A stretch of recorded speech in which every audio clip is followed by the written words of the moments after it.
पहाड़ों से घिरा एक छोटा सा गांव था। वहां एक गरीब मोची भुवन रहता था।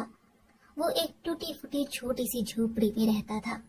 अपनी टूटी झोपड़ी में जगह जगह उसने मरम्मत करा के उसका जीवन बीत रहा था। घर में उसका जवान बेटा गगन और पत्नी कुसुम थी। बारिश में झोपड़ी से पानी सीधा घर में आता। गर्मियों में सूरज की आग बरसती और ठंडी में तीनों ठिठुर थे। एक दिन गगन ने भुवन से कहा, पिताजी, आप मुझे भी जूते बनाना सिखा दीजिए ना। हमारे पास अच्छी छत भी नहीं है और ना ही अच्छी किस्मत है। भुवन ने कहा, बेटा धैर्य रख, एक दिन हमारी किस्मत चमकेगी, लेकिन सुख का सौंदर्य होने में थोड़ा समय लगता ही है। और बेटा, मैं चाहता हूँ कि तुम मोची नहीं कुछ अच्छा काम करो। फिर गगन फटी चादर ओढ़कर सोने की कोशिश कर रहा था। एक तरफ भुवन उसको मजदूरी से दूर रखना चाहता था, दूसरी ओर गगन कुछ ना कुछ करके धन कमाना चाहता था। अगले दिन एक बबलू नाम का व्यक्ति आया और भुवन से कहने लगा, अरे भाई, ये कैसे जूते बना दिए हैं? मैं तुम्हें इसके लिए कोई पैसे नहीं दे सकता। ना यह मेरे पैरों में आ रहे हैं और ऊपर से मेरे पैर में चुभ रहे हैं। तुम तो अब बूढ़े हो गए हो, तुमसे अब अच्छे से काम नहीं होता। तुम घर जाओ और आराम करो। भुवन उसे समझाता है, लेकिन बबलू गुस्से में भुवन के सामने जूते फेंक दिए और इतना कुछ सुनाकर वो वहां से चला जाता है। भुवन दुखी हो जाता है, लेकिन पीछे से गगन ने देख लिया था तो वो उसकी ओर आता है और कहता है, हे भगवान, अब इन बूढ़े हाथों से काम नहीं हो रहा है, लेकिन मैंने एक हफ्ते की मेहनत से बबलू भाई के लिए जूते बनाए थे और मुझे एक भी पैसा नहीं मिला। गगन ने कहा, देखिए पिताजी, मुझसे आपकी यह हालत देखी नहीं जाती। अगर आप मुझे जूते सिलाना नहीं सिखा रहे हैं तो मैं मजदूरी करने चला जाता हूँ, लेकिन मुझे बस जल्दी से पैसे कमाने हैं। भुवन ने कहा, अरे बेटा, थोड़ा तो धैर्य रखो, हम थोड़े आराम से सोचेंगे। क्या आराम से सोचेंगे पिताजी? मेरे साथ जो खेलते कूदते थे, बड़े हुए वो भी मेरी ऐसी फटी चरवाली हालत देखकर मुझसे मुंह फेर लेते हैं। मुझसे अब हमारी गरीबी देखी नहीं जाती। इतना बोलकर गुस्से में वो चला जाता है। गगन गुस्से में जा रहा था, तभी गांव का एक व्यक्ति सोहन ने उसे रोका। अरे गगन भाई, क्यों गुस्से में पिताजी से बहस कर रही थी? गगन बोला, कुछ नहीं भाई, बस काम की चिंता है। सोहन ने कहा, अगर काम ही करना है तो क्यों ना साथ में करें? गगन बोला, क्या काम है भाई? सोहन बोला, देखो भाई, मेरा खेत बरसों से खाली पड़ा है, लेकिन आज तक कोई साथी नहीं मिला। मुझसे तो काम होता नहीं। अगर तुम कहो तो साथ मिलकर खेती करते हैं, लेकिन पहले तुम्हें खेत की सफाई करनी पड़ेगी। थोड़ी देर गगन ने सोचा, फिर बोला, खेत में भागीदारी कितना भाग मेरा होगा बताओ? सोहन ने कहा, अरे भाई, आधी आमदनी तुम्हारी, आधी आमदनी मेरी। मजबूरी में आकर पैसों के लालच में गगन ने हाँ कर दी। ठीक है भाई, चलो काम पर लगते हैं। दिन की कड़ी धूप और शाम की ठंड, गगन ने अपनी परवाह किए बिना लगातार 2 महीने तक खेत को ठीक करने में बहुत मेहनत की। खेत एकदम तैयार था तो उसने सोहन से बात की, चलो भाई, अब क्या उगाना है खेत में बताओ? सोहन बोला, वो तो ठीक है गगन भाई, लेकिन मेरे घर में भी कुछ महीनों से पैसों की कमी हो गई है।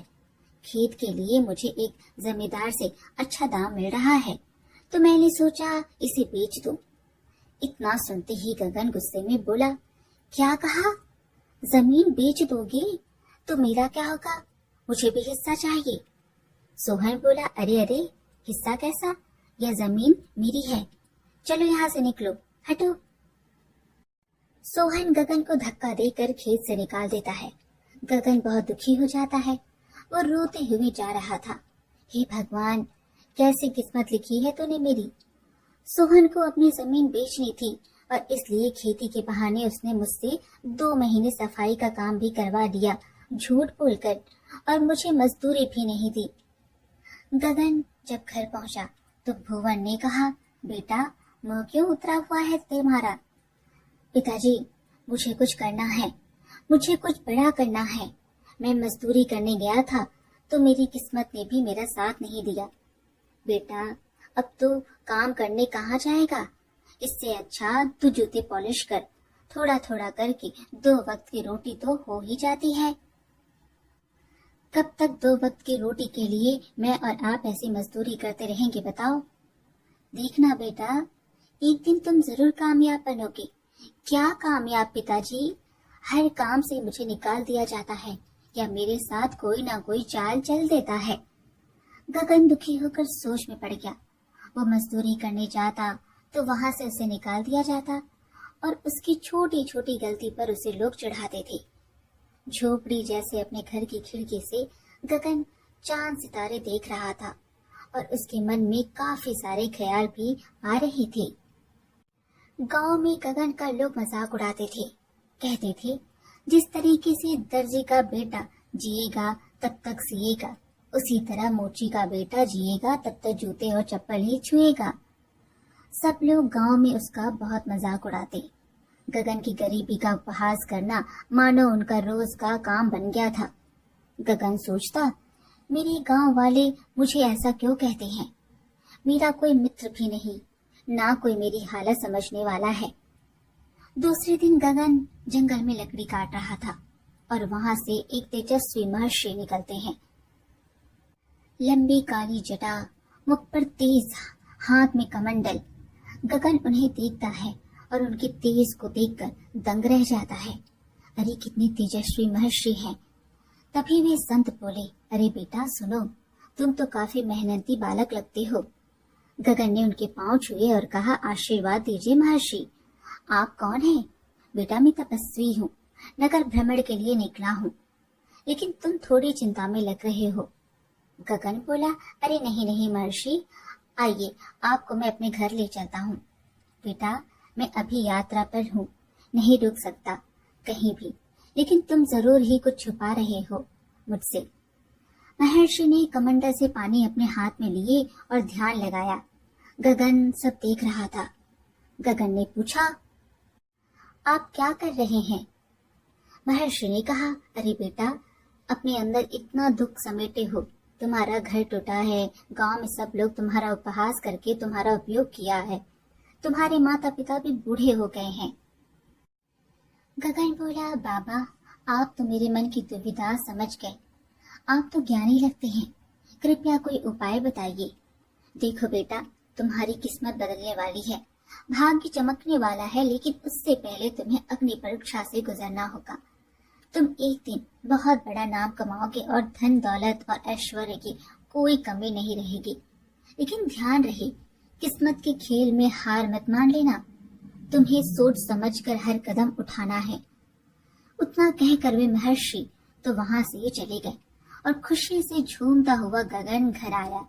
वो अपनी बात घर में बताने ही वाला था कि गगन की माँ कुसुम बोली, अरे बेटा देखना, ये तेरे पिताजी को क्या हो गया है। देख तो, सुबह से ना बोल पा रहे हैं ना ही हिल पा रहे हैं। देख बेटा। गगन ने देखा उसके पिता भुवन कुछ कहने की कोशिश कर रहे हैं, लेकिन कह नहीं पा रहे हैं। अरे अरे पिताजी, ये क्या हो गया आपको? आप अचानक से कुछ बोल क्यों नहीं रहे हैं? दोनों माँ बेटे रोए जा रहे थे और उसी वक्त वही तेजस्वी महर्षि एक दिव्य रोशनी के साथ उनके सामने आई। उन्हें देखकर गगन ने कहा, मदद कीजिए बाबा, मेरे पिताजी को अचानक से क्या हो गया? महर्षि ने कहा, अरे बेटा उठो, मैंने तुमसे कहा था ना, तुम्हारे भाग्य की परीक्षा ली जाएगी। तुम्हारे पिता का कठिन समय आ गया है, अब इसमें तुम्हें धैर्य से काम लेना होगा और इनकी सहायता करनी होगी। कुसुम बोली, क्या कह रहे हैं बाबा, कठिन समय? हाँ बेटी, भुवन के अपने कर्मों की वजह से उसका यह समय बहुत खराब बीतने वाला है। आप लोगों को बहुत सावधानी से रहना होगा। गगन ने पूछा, तो मैं क्या करूं बाबा बताइए, मेरे पिताजी का इलाज कैसे करूं मैं? महर्षि ने कहा, तुम्हारे पिता का इलाज सिर्फ एक ही जड़ी बूटी से हो सकता है। यहाँ से कई योजन दूर सुंदर वन जंगल में और रेतीले रेगिस्तान के बीच में एक दिव्य तालाब है, वहां से तुम्हें वो जड़ी बूटी मिलेगी। कुसुम ने इतना सुना ही कि वो चिंतित होते हुए बोली, क्या कहा बाबा, इतना दूर? बेटा तुम कैसे जाओगे? और हम अकेले हो गए तो खाने पीने की व्यवस्था कैसे होगी? गगन बोला, अरे चिंता मत करो माँ, मैं तुम्हें छोड़कर कहीं नहीं जाऊंगा, मैं यही काम करूंगा। महर्षि ने कहा, बेटा हमने तो तुम्हें रास्ता बता दिया है, अब आगे तुम्हारी मर्जी है। अपने पिता को ऐसी हालत में छोड़ दोगे, समय से पहले कुछ हासिल नहीं होगा। इतना कहकर महर्षि अदृश्य हो गए। गगन अब सोच में पड़ गया। वो और उसकी माँ रोए जा रहे थे। गगन अपने पिता की जगह पर काम करने लगा, लेकिन उसे जूते बनाने नहीं आते थे, तो आमदनी और कम हो गई थी। उधर घर में कुसुम अब भुवन का ख्याल रख रख कर थक गई थी, तो उसने गगन के आते ही कहा, बेटा अब तो घर की हालात दिन पर दिन खराब होती जा रही है, अब तो हम 2 वक्त का खाना भी नहीं खा पा रहे हैं। ये कैसा समय है, कैसा जीवन दिया है। पिताजी ने मुझे जूते बनाना तो सिखाया नहीं, अब गांव में कोई काम भी नहीं दे रहा। कुसुम ने कहा, बेटा तेरे पिता चाहते थे तो बड़ा आदमी बने, सिर्फ मोची बनकर ना रह जाए। इतना सुनते ही गगन की आंखें लाल हो गई और वो जोश में बोल पड़ा, अब मैं बड़ा आदमी बनूंगा। फिर अगले 1 हफ्ते तक गगन ने जी तोड़ मेहनत करके कुछ पैसे जोड़े और अपनी माँ से कहा, ये लो माँ, यह पैसे, पिताजी का ख्याल रखना माँ, मैं उनके लिए जड़ी बूटी लेकर और अपने लिए भाग्य का खेल खेल कर ही लौटूंगा, आशीर्वाद दो माँ। गगन ने अपने माता पिता दोनों के पैर छुए और आशीर्वाद लेकर निकल पड़ा। गगन थक कर चूर हो गया था। भूख के मारे अपने थैले में देखता तो सब सामान खाली हो गया। गगन सोचने लगता है, हे भगवान, पता नहीं कितने दिन से चल रहा हूँ, अब तो खाने पीने की चीजें भी खत्म हो गई हैं। गगन वहीं पर सो जाता है और रात हो जाती है। रात को जानवरों की आवाजें सुनकर गगन घबरा कर उठ गया, डरने लगा और उठकर खड़ा हुआ। अरे नहीं, ये कैसी भयानक आवाजें हैं, अगर यहाँ सोया रहा तो जानवर मुझे मार डालेंगे। गगन जंगल के अंधेरे में पेड़ पौधों के बीच से होते हुए जा रहा था। तभी उसे अचानक एक झोपड़ी दिखाई दी, जिसके बाहर एक लालटेन जल रहा था। गगन झोपड़ी के पास गया और दरवाजा थोड़ा खुला था तो झांक कर अंदर देखा। अंदर एक अद्भुत सी सुंदर स्त्री बैठी थी, उसकी आंखें बंद थी। गगन उसे देखकर डर गया और जाने लगा। तभी अंदर से आवाज आई, रुको गगन, कहाँ जा रहे हो? गगन चौंक कर इधर उधर देखने लगा। तभी फिर आवाज आई, इधर उधर क्या देख रहे हो? मैं वही हूँ जिसे देखकर तुम भाग रहे हो, अंदर आ जाओ झोपड़ी में। गगन डर के मारे सोचने लगा, हे भगवान, अब यह कौन सी नई मुसीबत है, कहीं ये चुड़ैल जैसी औरत मेरी बलि न दे दे। अंदर से फिर आवाज आई, सोचो मत, मैं तुम्हारा ही इंतजार कर रही थी, अंदर आओ। गगन को आश्चर्य हुआ तो वो झोपड़ी के अंदर गया। वह स्त्री खड़ी हुई, उसका सौंदर्य देखकर वो दंग रह गया। गगन ने डरते डरते पूछा, आप कौन हैं? आप मेरा इंतजार क्यों कर रही थी? मैं ज्ञान की देवी हूँ, यहाँ तुम्हें जादुई बूटी का रास्ता दिखाने आई हूँ। गगन सोच में पड़ गया, क्या इसका भरोसा किया जा सकता है? देखो गगन, ज्यादा मत सोचो, तुम यहाँ सुरक्षित हो। उस जड़ी बूटी के रास्ते में तुम्हें रेगिस्तान के तूफान का सामना करना पड़ेगा। मैंने आज तक जिस जिस को वहाँ भेजा है वो फिर कभी लौट कर वापस नहीं आया। गगन ने कहा, मैं अभी ही जाऊंगा और जल्दी ही वापस लौटूंगा। देवी ने कहा, समय से पहले कुछ नहीं मिलता गगन। गगन ने बोला, यह सब कहने की बातें हैं, ऋषि ने भी कहा था मेरा लक्ष्मी योग है। कुछ नहीं हुआ, मैंने जितनी मजदूरी की उतने ही पैसे आए हैं। सुंदर स्त्री ने कहा, धनवान कोई ऐसे नहीं बन जाता, समय लगता है।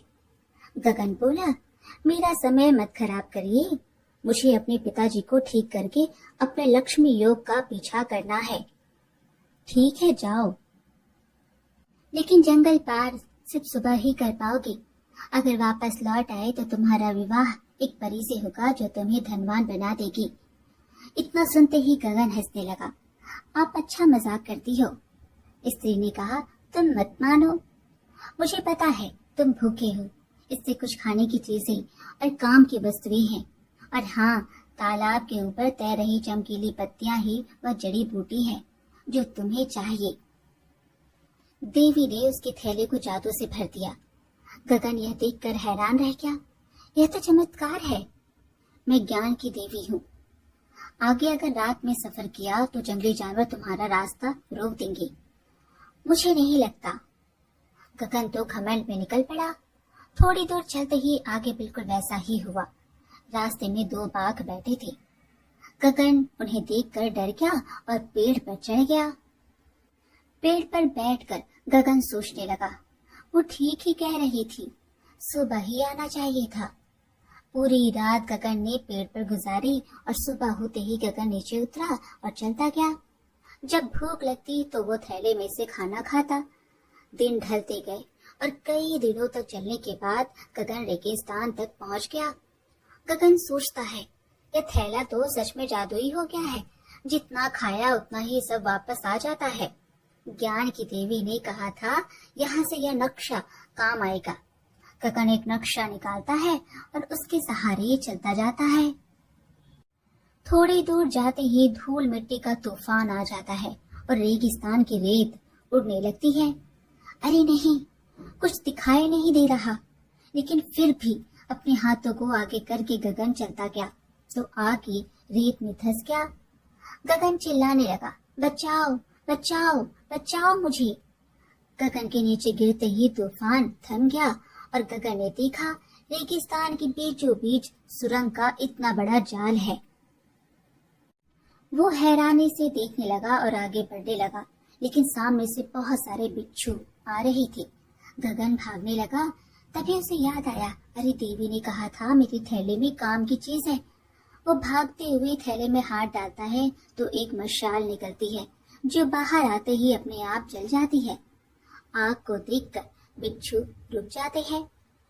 हाँ, समझ गया समझ गया समझ गया। गगन मशाल की तेज आग से बिच्छुओं को भगाने लगा और उनके पीछे पीछे जाते ही बाहर निकलने का रास्ता मिल गया। सुरंग से गगन बाहर निकला तो वहां का दृश्य देखकर दंग रह गया।